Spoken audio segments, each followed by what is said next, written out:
Good morning, everybody. Romans 5:19 tells us that through the disobedience of one man, many became sinners, but through the obedience of one man, many became righteous.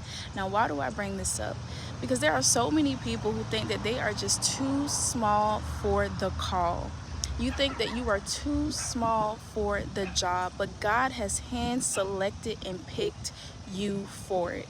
So you may be thinking, God, I have this speech impediment problem. God, I have a fear of speaking in public places. God, I don't know what to do. God, I don't have the words to say. God, what if I mess up?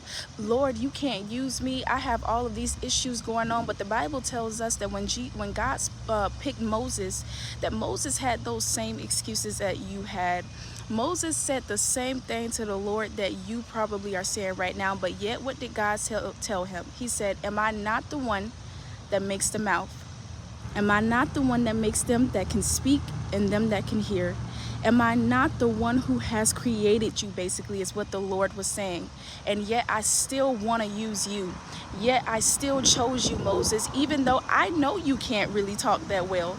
I know you're not as eloquent, but you're the very person that I have chosen to go and free a generation of people out of bondage. So you who are feeling like, God, I can't do this.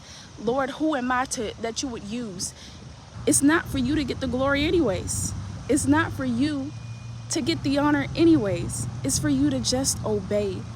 Because if one man can sin and cause many to be sinners, and one man, Jesus Christ, can die on that cross and cause many to be righteous, man, through your obedience, how much can God use you to free a generation of people?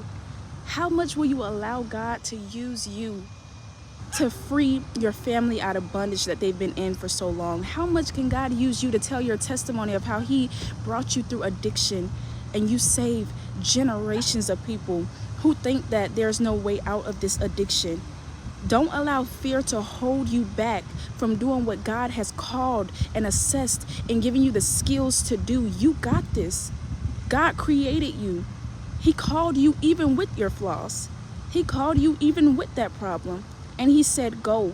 So make sure that you don't allow fear to stop you from obeying God.